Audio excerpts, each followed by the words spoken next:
Otomotif global dan nasional memasuki fase krusial setelah ledakan tren mobil listrik dalam beberapa tahun terakhir. Pada tahun 2026 diprediksi menjadi masa penentuan apakah kendaraan listrik tetap melaju kencang atau justru melambat di tengah tantangan ekonomi, kebijakan, dan daya beli masyarakat.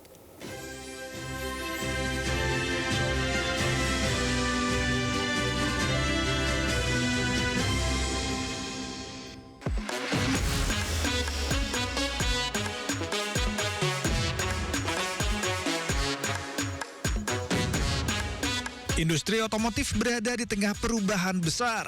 Tahun 2025 menjadi momentum kebangkitan mobil listrik, sementara mobil konvensional masih bertahan sebagai penguasa pasar. Namun memasuki tahun 2026, arah pertumbuhan mulai berubah. Secara global, kendaraan listrik masih mencatat pertumbuhan. Pada tahun 2026, jumlah mobil listrik yang beroperasi di seluruh dunia diperkirakan menembus lebih dari 100 juta unit. Penjualan mobil listrik dan plug-in hybrid diproyeksikan mencapai sekitar 1/4 dari total penjualan mobil baru dunia pada tahun 2026. Namun, laju pertumbuhannya tidak lagi secepat fase awal. Sejumlah negara mulai mengurangi subsidi, sementara harga mobil listrik masih relatif tinggi bagi konsumen kelas menengah. Di Eropa dan Amerika Serikat, penjualan mobil listrik tetap naik, tetapi dengan tren yang lebih moderat.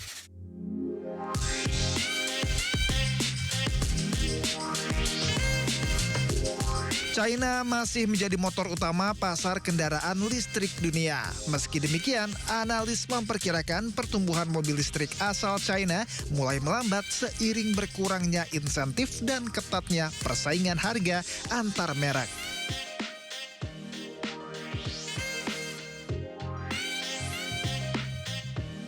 Menariknya, di tahun 2026 juga ditandai dengan perubahan strategi pabrikan. Jika sebelumnya pabrikan mobil fokus penuh pada mobil listrik murni atau battery electric vehicle, kini banyak pabrikan mobil kembali menguatkan lini hybrid dan plug-in hybrid. Selain itu, kendaraan hybrid diperkirakan menjadi jembatan transisi mengisi celah antara mobil listrik dan mobil konvensional. Konsumen mendapatkan efisiensi bahan bakar dan emisi lebih rendah tanpa sepenuhnya bergantung pada infrastruktur pengisian listrik yang belum merata. Tren ini menunjukkan bahwa elektrifikasi tidak berjalan satu arah. Industri memilih pendekatan yang lebih realistis, menyesuaikan dengan kondisi pasar dan kebiasaan konsumen. Di Indonesia, mobil listrik tumbuh pesat dalam 2 tahun terakhir, terutama berkat insentif pajak dan masuknya merek-merek baru. Tetapi basisnya masih relatif kecil dibanding total pasar. Namun, pada tahun 2026, pertumbuhan tersebut diperkirakan mulai melandai.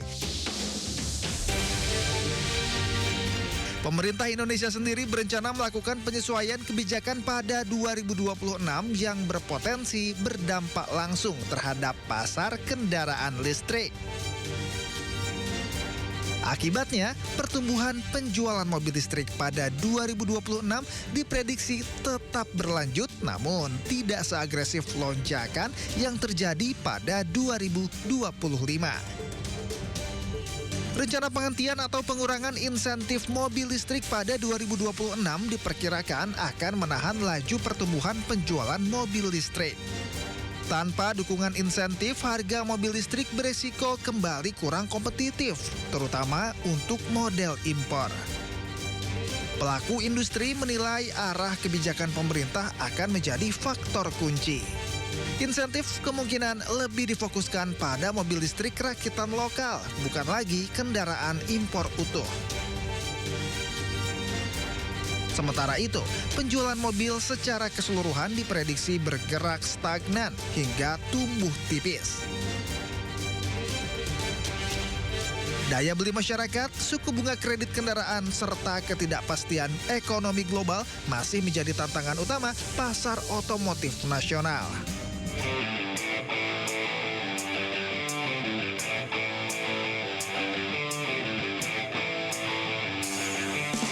Selain harga, tantangan mobil listrik di Indonesia masih berkutat pada infrastruktur pengisian daya, seperti stasiun pengisian kendaraan listrik umum belum merata, terutama di luar kota besar. Baterai mobil listrik tetap menjadi perhatian, meski teknologi baterai terus berkembang serta biaya produksi baterai masih menyumbang porsi terbesar harga kendaraan listrik. Belum lagi biaya penggantian baterai dan juga nilai jual kembali juga masih menjadi pertimbangan serius bagi konsumen di Indonesia.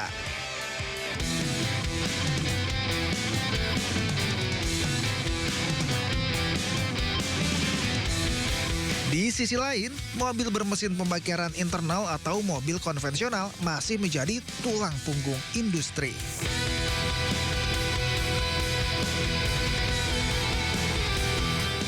Hingga akhir tahun 2025, mobil konvensional tetap mendominasi volume penjualan secara absolut, terutama di negara berkembang dan segmen kendaraan harga terjangkau. Faktor harga, kemudahan perawatan, serta jaringan distribusi bahan bakar yang luas membuat mobil konvensional belum tergeser sepenuhnya.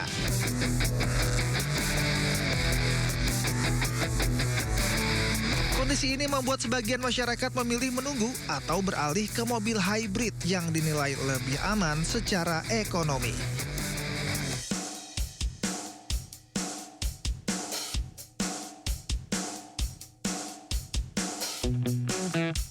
Meski menghadapi tantangan, penjualan mobil listrik dipastikan tidak akan terjun bebas.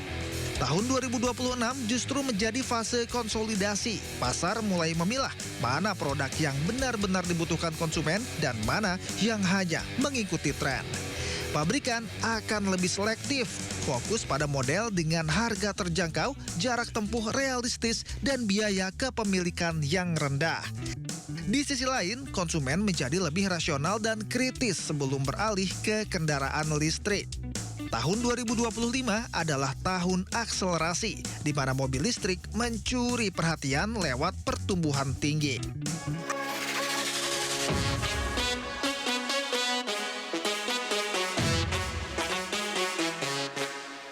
Tahun 2026 bukan akhir perjalanan mobil listrik, melainkan titik keseimbangan baru industri otomotif.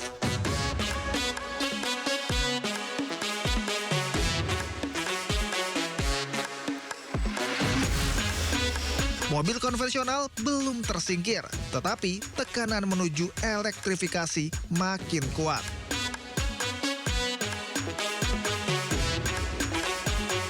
Dalam beberapa tahun ke depan, kedua teknologi ini diperkirakan masih akan berjalan berdampingan.